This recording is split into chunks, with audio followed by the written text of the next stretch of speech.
Happy Friday, guys. So we're going to start First Chapter Friday today. This is the first week, and after the survey, you guys voted very closely, very narrowly for Divergent. So that's why I'm reading the first chapter of today, and then next week we'll have a different book. Well, not next week, the week after spring break we'll have a different book. All right, so let's get started.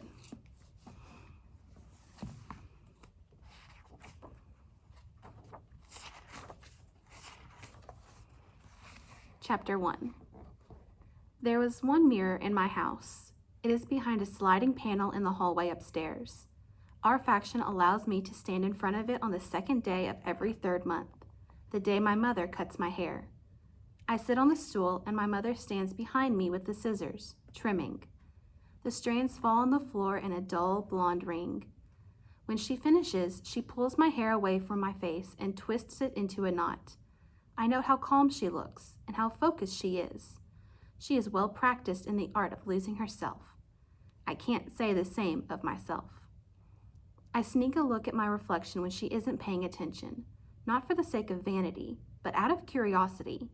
A lot can happen to a person's appearance in 3 months.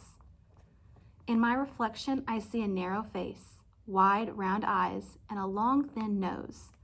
I still look like a little girl, though sometime in the last few months, I turned 16.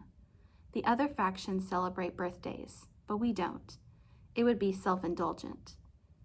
There, she says, when she pins the knot into place. Her eyes catch mine in the mirror.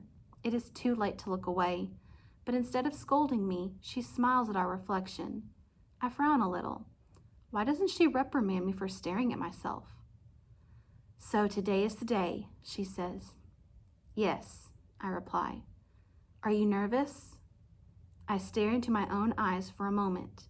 Today is the day of the aptitude test that will show me which of the 5 factions I belong in. And tomorrow at the choosing ceremony, I will decide on a faction. I will decide the rest of my life. I will decide to stay with my family or abandon them. No, I say. The tests don't have to change our choices. Right, she smiles. Let's go eat breakfast. Thank you for cutting my hair. She kisses my cheek and slides the panel over the mirror. I think my mother could be beautiful in a different world. Her body is thin beneath the gray robe. She has high cheekbones and long eyelashes, and when she lets her hair down at night, it hangs in waves over her shoulders. But she must hide that beauty in abnegation. We walk together to the kitchen. On these mornings, when my brother makes breakfast and my father's hand skims my hair as he reads the newspaper, and my mother hums as she clears the table. It is on these mornings I feel guiltiest for wanting to leave them. The bus stinks of exhaust. Every time it hits a patch of uneven pavement, it jostles me from side to side, even though I'm gripping the seat to keep myself still. My older brother, Caleb, stands in the aisle, holding a railing above his head to keep himself steady. We don't look alike. He has my father's dark hair and hooked nose, and my mother's green eyes and dimpled cheeks. When he was younger, that collection of features looked strange, but now it suits him. If he wasn't abnegation, I'm sure the girls at school would stare at him. He also inherited my mother's talent for selflessness. He gave his seat to a surly Candor man on the bus without a second thought. The Candor man wears a black suit with a white tie, Candor standard uniform. Their faction values honesty and sees the truth as black and white, so that is what they wear. The gaps between the buildings narrow and the roads are smoother as we near the heart of the city. The building that was once called the Sears Tower, we call it the Hub, emerges from the fog, a black pillar in the skyline. The bus passes under the elevated tracks. I have never been on a train, though they never stop running, and there are tracks everywhere. Only the dauntless ride them. 5 years ago, volunteer construction workers from Abnegation repaved some of the roads. They started in the middle of the city and worked their way outward until they ran out of materials. The roads where I live are still cracked and patchy, and it's not safe to drive on them. We don't have a car anyway. Caleb's expression is placid as the bus sways and jolts on the road. The gray robe falls from his arm as he clutches the pole for balance. I can tell by the constant shift of his eyes that he is watching the people around us, striving to see only them and to forget himself.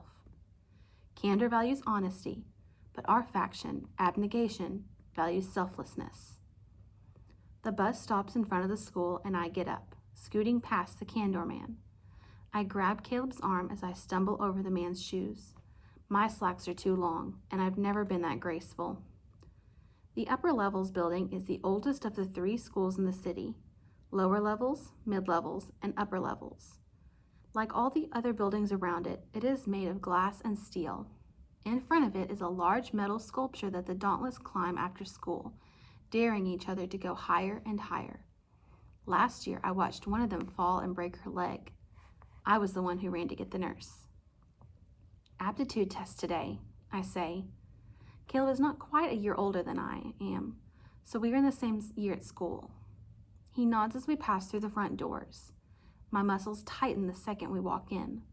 The atmosphere feels hungry, like every 16-year-old is trying to devour as much as he can get out of this last day.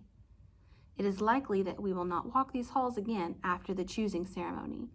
Once we choose, our new factions will be responsible for finishing our education.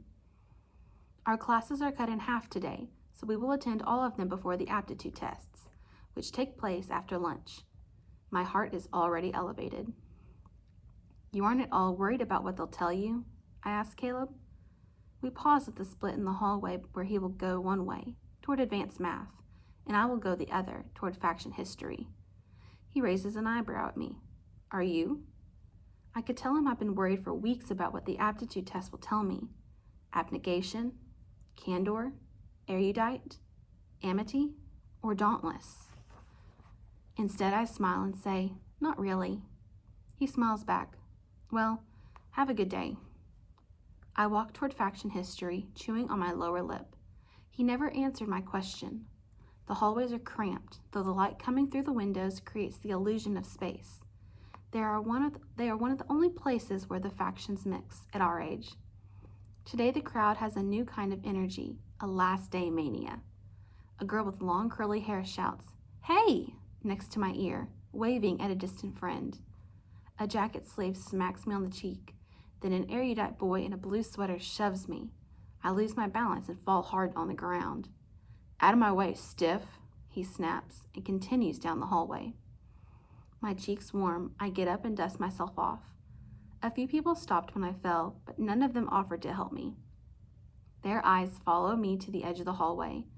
This sort of thing has been happening to others in my faction for months now. The erudite have been releasing antagonistic reports about abnegation, and it has begun to affect the way we relate at school. The gray clothes, the plain hairstyle, and the unassuming demeanor of my faction are supposed to make it easier for me to forget myself and easier for everyone else to forget me too. But now they make me a target. I pause by a window in the E-wing and wait for the Dauntless to arrive. I do this every morning. At exactly 7:25, the Dauntless prove their bravery by jumping from a moving train. My father calls the Dauntless Hellions. They are pierced, tattooed, and black-clothed. Their primary purpose is to guard the fence that surrounds our city. From what? I don't know. They should perplex me. I should wonder what courage, which is the virtue they most value, has to do with a metal ring through your nostril. Instead, my eyes cling to them wherever they go. The train whistle blares, the sound resonating in my chest.